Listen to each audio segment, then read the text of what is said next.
कासगंज जनपद के पटियाली थाने में भीमपुर गांव है। 19 अक्टूबर को मध्य रात्रि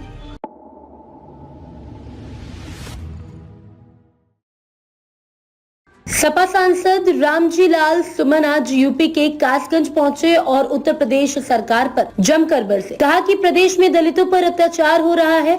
बात करें कासगंज की तो कासगंज के गांव बीनपुर में बाबा साहेब की प्रतिमा को किसी अराजक तत्व ने तोड़ा था, लेकिन पुलिस ने इस मामले में कोई कार्यवाही नहीं की। पुलिस नाकारा है। दरअसल मामला जनपद कासगंज की कोतवाली पटियाली क्षेत्र के गांव बीनपुर का है। बीनपुर गांव में 19 अक्टूबर को बाबा साहेब की मूर्ति को किसी अराजक तत्व ने तोड़ दिया था। पुलिस प्रशासन में हड़कंप मच गया था। पुलिस प्रशासन ने उसी दिन बाबा साहेब की प्रतिमा लगवा दी थी। आज गुरुवार के दिन रामजी लाल सुमन बीनपुर गांव पहुंचे और ग्रामीणों से मुलाकात की। मीडिया से बातचीत करते हुए सपा सांसद रामजी लाल सुमन ने कहा कि उत्तर प्रदेश में दलितों पर अत्याचार हो रहा है। बीनपुर गांव में पुलिस प्रशासन ने नई प्रतिमा को लगवा दिया, लेकिन इस मामले में कोई एफआईआर दर्ज नहीं हुई। गाँव के लोगों का हौसला तोड़ दिया। गंभीर मामले में पुलिस को स्वतः संज्ञान लेना चाहिए था। पुलिस नाकारा है और उत्तर प्रदेश में बाढ़ सी आ गई है। बाबा साहेब की प्रतिमा टूट रही है, गौतम बुद्ध की प्रतिमा टूट रही है, दलितों की बारात रोकी जा रही है। रामजी लाल सुमन ने ये भी कहा कि मायावती जी को अपनी पार्टी खत्म करने के लिए किसी के योगदान की जरूरत नहीं है, वो अकेली ही काफी है। एनसीआरबी की रिपोर्ट है कि उत्तर प्रदेश में सबसे ज्यादा दलितों पर अत्याचार हो रहा है। 9 अक्टूबर की रैली में जो लोग गए थे वो सुनना चाहते थे कि मायावती ऐलान करे कि संघर्ष का दलितों पर जो अत्याचार हो रहे हैं उनके खिलाफ में संघर्ष करूंगी। मोबाइल से पार्टियां नहीं चलती, मैदान से चलती हैं। कासगंज से राहुल तिवारी की रिपोर्ट। ये कासगंज जनपद के पटियाली थाने में भीमपुर गांव है।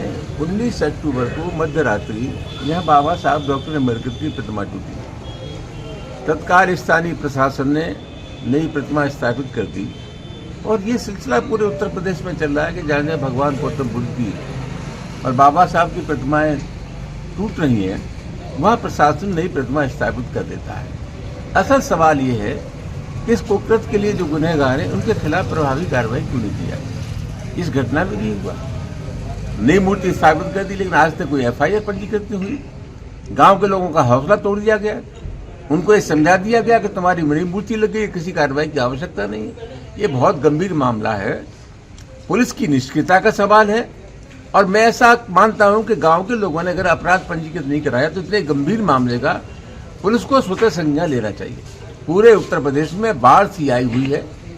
बाबा साहब डॉक्टर अम्बेडकर की प्रतिमाएं टूट रही हैं, भगवान गौतम बुद्ध की प्रतिमाएं टूट रही हैं, दलितों की बारातें रोकी जा रही हैं, उनकी नाबालिग बच्ची के साथ बलात्कार किया जाए।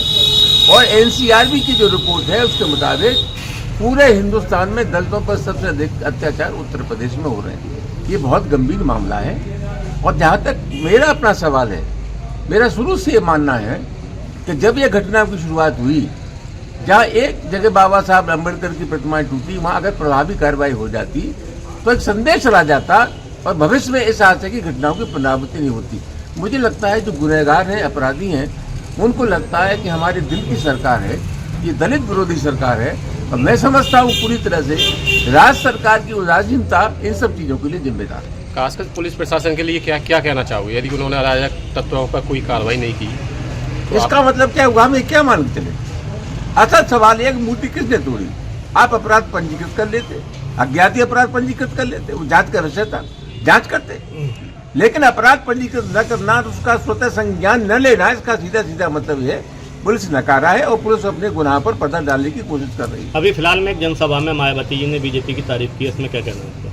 मायावती जी के बारे में क्या इतना कह सकता हूँ, उनकी अपनी पार्टी है, लेकिन हम इतना जरूर कहना चाहूँगा कि मायावती जी को अपनी पार्टी खत्म करने के लिए किसी के योगदान की जरूरत नहीं है। वो अकेली काफी है। एनसीआरबी की रिपोर्ट है कि उत्तर प्रदेश में सबसे ज्यादा दलितों पर अत्याचार हो रहे हैं। 9 अक्टूबर की रैली में जो लोग गए थे वो सुनना चाहते थे कि मायावती ऐलान करे संघर्ष का, कि दलितों पर जो अत्याचार हो रहे हैं उनके खिलाफ मैं संघर्ष करूंगी। ये मोबाइल से पार्टियां नहीं चलती, पार्टियां मैदान से चलती हैं, जंग से चलती हैं। जनता के सवाल पर जो मुखर होकर के बोलेगा वही राजनीति में जिंदा रहेगा। मोबाइल का कल्चर इस देश में नहीं चल सकता। तो मैं समझता हूँ जन इच्छाओं के खिलाफ आचरण किया मायावती जी ने, जो किसी भी कीमत पर आने वाले समय में उसके परिणाम उनको भुगतने पड़ेंगे। हम लोकल के राजनीतिक मुद्दे पर बात करते हैं। पटियाली विधानसभा में जो जमीनी कार्यकर्ता हैं, पार्टी ताज़ा खबरों से जुड़े रहने के लिए हमारे चैनल को सब्सक्राइब करें और बेल आइकन को दबाना ना भूलें ताकि हर खबर की नोटिफिकेशन आपको मिलती रहे।